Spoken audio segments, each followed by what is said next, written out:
You know, it's always difficult to talk about a bill that deals with gangs, because immediately we lean into movies that we have seen, like Colors, Menace to Society. We lean on our own stereotypes and fears and biases, and many of those are legitimate. This bill does not condone actions of gangs or gang members. I don't like gangs. I don't like them in my community. I certainly don't want them hurting people that I know or even people that I don't know. This isn't about that. This is about due process and the fact that whoever you are, wherever you live, whatever you look like, if you have long hair or a shaved head, if you have tattoos or not, if you have committed a crime or not, if you are in a gang or not, if you are, well, I won't even go there, but regardless of who you are, if you are charged with a crime and you don't plea out, the prosecution has an obligation to prove that you committed the crime. If any of you have had allegations levied against you, whether they have been true or not, you would want those charges to be proven. You would not want folks to lean into a bias or a stereotype or a fear of you and let that become a yes or no question rather than to prove beyond a reasonable doubt. I agree, many gangs have a profit motive. Many gangs are savvy and sophisticated and highly organized, which is why I questioned the opposition's push to say that gangs are not organized, that they are unorganized and fluid, because they're not. I wish this bill was as stringent as the RICO laws that we have on the books. Amen, yes I do, but they're not. This is not, unfortunately.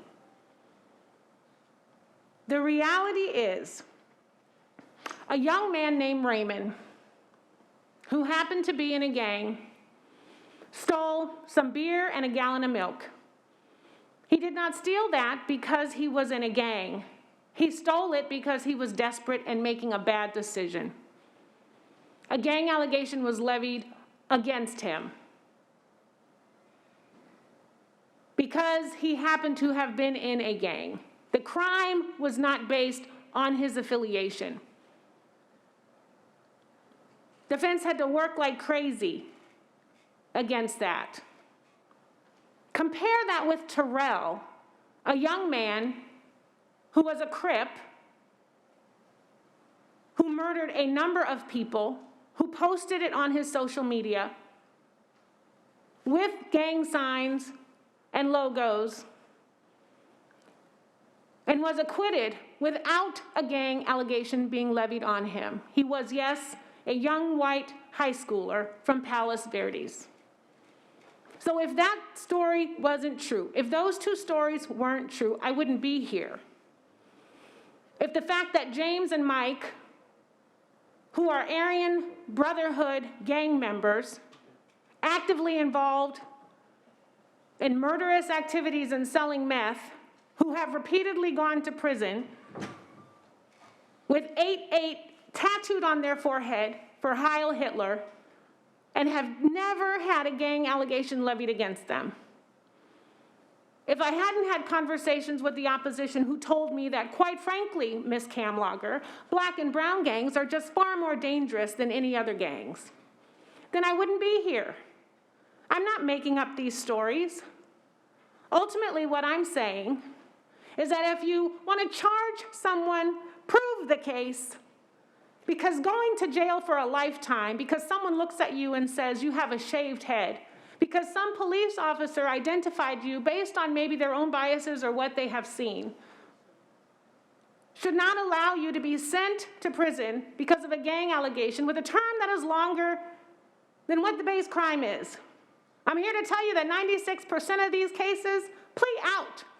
I'm here to tell you that gang members don't do stuff in the dark of night and then run and hide and say, oh, I'm not in a gang. Because if you're in a gang and you're active, you're proud. That's proud of your brand. Regardless of if it's good to be in a gang, I'm not disputing that. But folks don't pretend like they're in a gang and then don't pretend like they're in a gang. Because if you're doing it for the benefit of one, for your financial gain, for an expansion of territory, then you want people to know that. In which case, it should be pretty easy to prove. It should be pretty easy to prove. AB 333 says, if you charge someone, prove the case. Prove the case. That's what due process is about. That's what a fair trial should be about. That's what the court of law says we should be doing. People create, people do bad things. Gang members do bad things. They do engage in criminal activity. And if they're caught, they should be charged. And if they're in a gang and you can prove it, you have evidence, go forth. That's what this bill says. That's what this bill will still allow. And for anyone to tell you that this is a get-out-of-jail-free card, either doesn't know the law or is trying to scare you. And the unfortunate thing is, it is so incredibly easy to scare you when you say the word gang.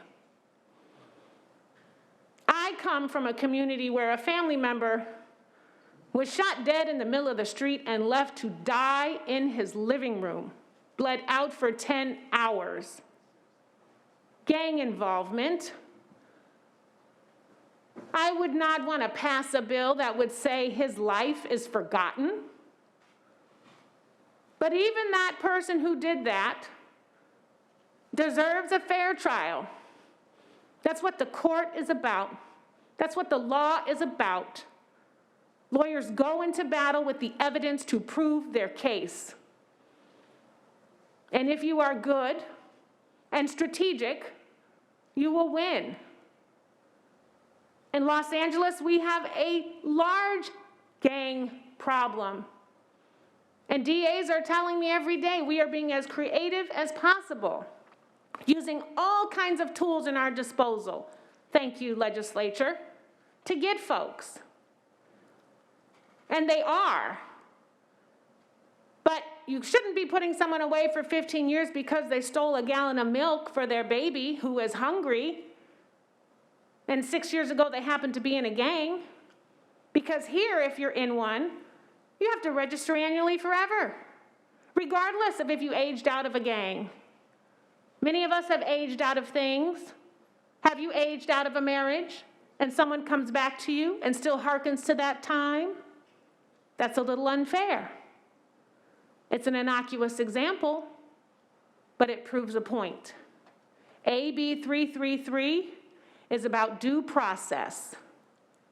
Do you think that if you charge someone with a crime, you should prove that they did it? That is what AB 333 does. I respectfully ask for your aye vote.